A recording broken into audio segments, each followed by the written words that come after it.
Chers frères et sœurs, loué soit Jésus-Christ. Voilà, aujourd'hui, dans notre point de catéchèse, j'aimerais vous parler du baptême. Le baptême du Saint-Esprit. Pourquoi c'est important de se faire baptiser? Et qu'est-ce que je gagne? Qu'est-ce que je gagne? Quels sont mes avantages? Ou alors les bienfaits du baptême? Pourquoi c'est vraiment important? Parce qu'on entend souvent parler des choses, mais c'est très important. À quoi me sert le baptême? Ça, c'est vraiment important, le baptême. Il y a beaucoup de personnes, moi j'ai regardé beaucoup de personnes qui, quand tu leur parles de ça, l'église, certains viennent à l'église ne sont pas baptisés. D'autres disent qu'ils ne veulent même pas être baptisés. D'autres se posent les questions, même que, mais bon, moi-même, d'autres peuvent se baptiser peut-être que pour rien, sans comprendre vraiment pourquoi il est fait.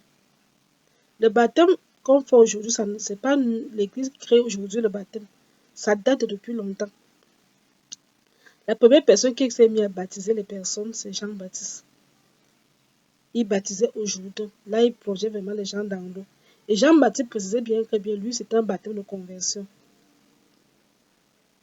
C'est un baptême de conversion. Et que lui, il est la voix qui crie dans le désert. Aplanissez le chemin du Seigneur. Convertissez-vous. Et Jean-Baptiste disait toujours qu'il vient. Il y vient. Il est bien derrière moi. Celui que vous ne connaissez pas. Il était avant moi. Et je ne suis même pas digne de délier la couronne de ses sandales. Moi, je vous baptise d'eau pour la conversion. Mais lui, il vous baptisera du Saint-Esprit. Et quand Jésus commence son ministère, parce que Jésus m'a été baptisé par Jean-Baptiste, Jean-Baptiste témoigne, il a dit à ses apôtres, parmi lesquels deux sont devenus, Jean-Baptiste a dit à ses disciples, dont deux sont devenus apôtres de Jésus, il s'agit de André et de Jean, Saint Jean l'évangéliste. Il leur a parlé témoignage, il dit que Jésus passait là, il dit, voici l'agneau de Dieu qui enlève le péché du monde. Le jour que je l'ai baptisé, j'ai vu l'Esprit Saint descendre sur lui, sous la forme d'une colombe. Et une voix s'est fait entendre au ciel. Celui-ci est mon fils bien-aimé. Jean rendit témoignage à Jésus et André et Jean sont mis à suivre Jésus, sont devenus disciples, ont quitté Jean-Baptiste pour devenir disciples de Jésus. Plus tard, Jésus va commencer à baptiser. Bon, il ne baptisait pas ses apôtres baptisés. Et on baptisait donc, c'était l'Esprit Saint qui recevait. Quand Jésus va aller, le jour de l'ascension de Jésus après la résurrection, Jésus va faire 40 jours sur terre et le 40e jour, il va aller au ciel. Il dit à ses disciples que allez de partout tout le monde, faites des mes disciples, baptisez-les au nom du Père, du Fils et du Saint-Esprit. Allez de partout dans le monde, faites de tous mes disciples, baptisez-les au nom du Père, du Fils et du Saint-Esprit. Et il leur interdit de quitter Jérusalem. Il leur demande de rester à Jérusalem pendant 10 jours, le temps qu'ils vont recevoir l'Esprit Saint. Et 10 jours plus tard, donc le 50e jour après la résurrection, les disciples vont donc recevoir le Saint-Esprit le jour de la Pentecôte, alors qu'ils seront réunis avec la Vierge Marie, la mère de Jésus au Sénat. Et c'est ce jour-là que l'Église, on parle de la naissance de l'Église. Et donc, il y a eu donc deux baptêmes. Il y a eu le baptême de Jean, qui était juste un baptême de conversion. Mais Jean lui-même référait les gens à Jésus. Il disait que Jésus est plus grand que lui. Et Jésus lui demande le baptême de l'Esprit Saint. Il demande de baptiser au nom du Père, du Fils et du Saint-Esprit. C'est dans ce baptême que l'Église pratique actuellement. Enfin, toutes les églises chrétiennes dignes de ce nom. Lorsque le jour de ton baptême, te baptise au nom du Père, du Fils et du Saint-Esprit. À partir du jour de ton baptême, tu fais partie de l'Église. C'est le baptême qui fait ton entrée dans l'Église. Tu deviens donc chrétien. Avant ton baptême, tu n'es pas encore chrétien. Tu deviens donc chrétien, tu fais partie membre de l'Église. Avant le baptême, quand tu fais la catéchèse encore pour le baptême, tu es ce qu'on appelle catéchumène. Tu es catéchumène. Pour vraiment montrer que tu adhères. Parce qu'il suffit pas de dire que je crois en Jésus. Si tu crois en Jésus, rien ne t'empêche de te faire baptiser. Ça ne sert à rien d'avoir une foi qui est basée sur les paroles. Mais il faut montrer aussi ta foi en acceptant le baptême.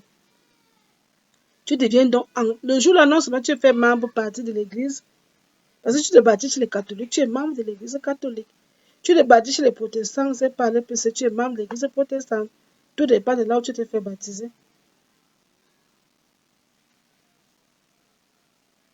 Mais si tu étais baptisé au nom du Père, tu fais, mais prends l'exemple, si tu étais protestant et que tu te baptises, tu veux revenir catholique, on ne te rebaptise plus parce que tu as été baptisé. Par exemple, à l'EPC, l'Église catholique reconnaît le baptême de l'EPC, les protestants. On ne va plus te rebaptiser, mais on va te faire ce qu'on appelle la profession de foi. Tu vas faire la profession de foi pour adhérer à la foi catholique. Mais par contre, quand tu viens des autres églises réveillées, c'est là où on te baptise. Parce qu'on doute bien de ce baptême. Tu deviens enfant de Dieu le jour de ton baptême. Tu nais de nouveau. Tu nais de nouveau. Tu deviens enfant de Dieu. Le baptême fait de toi enfant de Dieu. Le baptême fait de toi membre de l'église. Tu es à l'église. Comme Jésus, comme Dieu a dit à Jésus le jour qu'il s'est fait baptiser, tu es mon fils.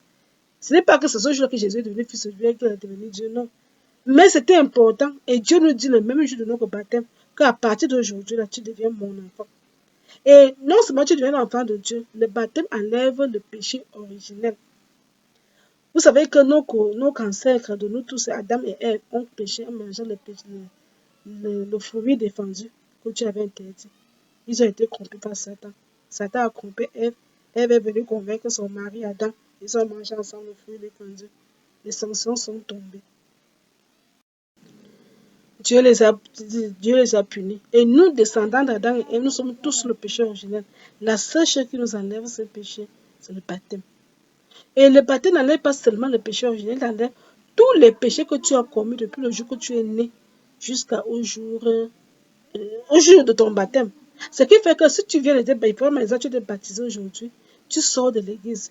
Tu es comme un enfant qui vient de naître sur le plan spirituel. Si tu meurs là, maman, tu pars directement au paradis. Tu ne fais pas d'escale au purgatoire.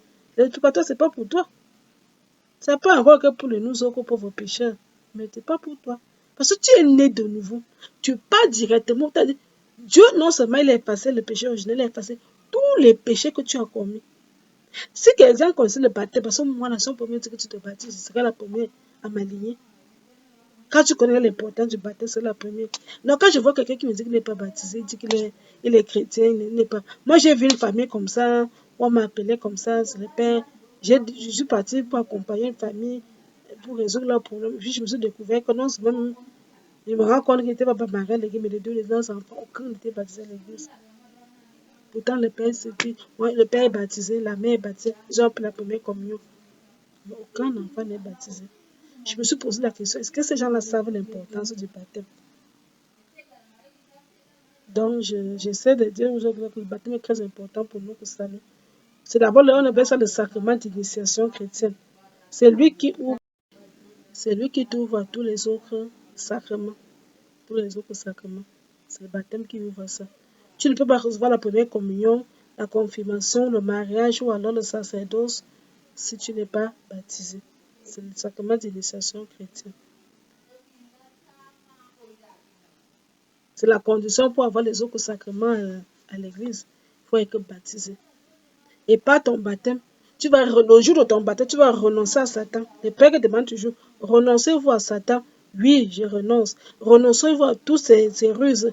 Oui, je renonce. Croyez-vous en Dieu? Je crois. Croyez-vous en Jésus-Christ, qu'il est Seigneur, qu'il est votre sauveur, qu'il est mort sur la croix pour vous, qu'il est mort, ressuscité et qu'il a assis la gloire du Père? Oui, je crois. Croyez-vous au Saint-Esprit qui sanctifie? Oui, je crois. Croyez-vous à la résurrection des morts, à la vie éternelle? Oui, je crois. Tel est donc votre foi. Vous devez renoncer à Satan et vous devez croire en Dieu et décider de vivre dans le chemin de sainteté. Le baptême est très important. Donc, ceux qui ne sont pas baptisés, je vous invite vraiment à aller baptiser. Vous verrez que le jour de votre baptême, quelle joie, quelle allégresse. J'ai suivi l'histoire d'un témoignage d'un papa qui venait et que j'accompagne. Il me disait souvent ça, qu'il est dans une famille animiste. La plupart sont des musulmans. Mais les autres sont animistes. Vos choses de Dieu là ne sont pas pour dedans. Et lui, comme ça, là, c'est pas Dieu l'appelle. Il a commencé à faire des rêves, voyait vraiment des anges et tout ça. Il a décidé de se baptiser, il a fait la catéchèse. Tout seul. Il faisait ça en cachette. Il partait à l'église, il partait faire la catéchèse. Jusqu'à ce que, quand il a décidé qu'il va se baptiser, mais il a eu tellement de persécutions pour se faire baptiser. Il partait, les jours qu'il partait se faire baptiser, il est sorti à la maison comme si de rien. Il est parti à l'église, comment il veut faire baptiser, malgré les persécutions. Il dit le jour qu'il était baptisé, dans la nuit, il a suivi la même chose. Comme le Seigneur venait lui dire qu'aujourd'hui tu es devenu mon fils et je t'aime. Et là, ça venait encore confirmer ce que le Seigneur m'a reçu là. Ce que Dieu a dit à Jésus, tu es mon fils bien-aimé. Moi, aujourd'hui, été engendré. Dieu nous dit ça chaque jour. Quand tu te baptises, il te dit ça. Tu es mon fils aujourd'hui là. Moi aussi, j'étais engendré. Allez vous faire baptiser si vous connaissez l'importance du baptême. Tu seras, Dieu va effacer tous tes péchés le jour là. Tous tes péchés, tu seras comme neuf. Il va effacer tous tes péchés. Tous tes péchés seront effacés.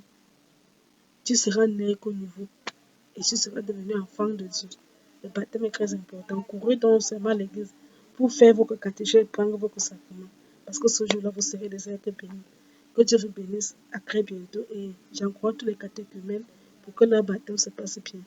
Parce que c'est la meilleure chose qu'un homme puisse faire sur terre. Avoir son sacrement de baptême. Que Dieu vous bénisse abondamment et à très bientôt.